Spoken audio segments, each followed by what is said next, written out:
We do have one question. It's what is the 1% rule? We know what that is, but can you explain that for somebody who may not know? Yep, great question.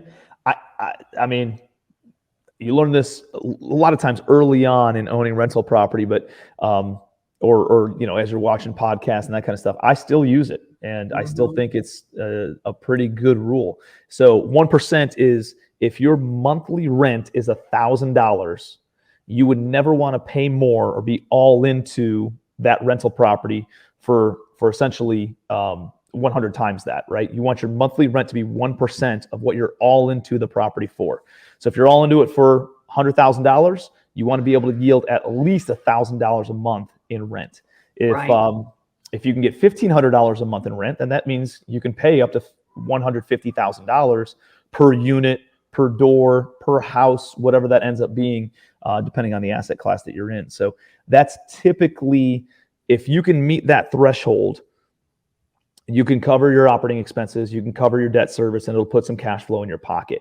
Obviously, the more above 1% you can get, the better the deal it is. So if you can get 1.5%, which doesn't seem like that much more, 1.5%, that's $1,000 rent. That means you're all into that property for about $65,000 to $67,000. That means you're stepping into a smoking deal, and just little incrementally above 1% makes a big difference. And like we still use it, right? Like most of our properties appraise for around 1% or of what the rent is, right? Or 100x of what the rent is. So if we have a unit that rents for $800 a month, it typically appraises for around $80,000. So we use that as a gauge and a barometer, just kind of a quick metric off the cuff to know what the value is on a building that we're buying or a building that we're selling, or what we think something's going to appraise for. Awesome. And that's the beauty of being in the B class within tertiary markets.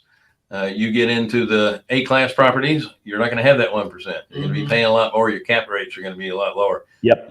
And then you get into the larger markets, it's just more expensive in those markets. The land costs are higher. Same thing applies. So you're in the right markets, and you're in the right class for that math. Besides that, it's easy to add up. Right. Yeah. Right. Yeah. It's not standard across the board. If you're in California, or cash flow is cash flow across the board.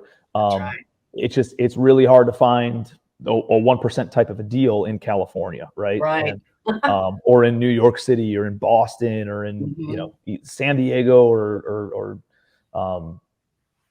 Dallas, or even so the closer you can get to 1% or above 1%, there's a lot better of a deal. There's also something to be said as you get into like these luxury type of rental properties. If you have something that rents for $3,000 a month and it's a 1,500 square foot apartment, understand that your operating expenses aren't going to be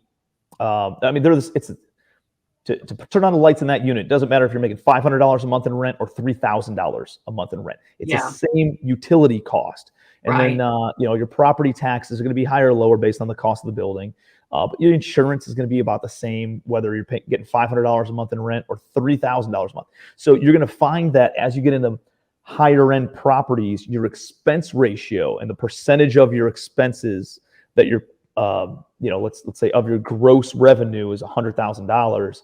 In a B class area, my average expense ratio is about 40%. So if I'm grossing $100,000 a year in revenue, about $40,000 of that's going to go to taxes, insurance, utilities, maintenance, management. And then the other 60% is essentially the net operating income. You got to pay mortgage out of that, and whatever your investor payments are and that kind of stuff. But if you get into more of a luxury type of property, you might have $100,000 of gross income, but your expense ratio might only be 25 or 30%. And so pay attention to some of that kind of stuff, because there's some things that we're looking at actually in not super luxury, but just higher end kind of properties that actually we can make it make sense because the expense ratio is smaller. So we can pay a little bit more and spend a little bit more on the mortgage because we're saving a little bit on the expenses. Right. So I hope that makes sense.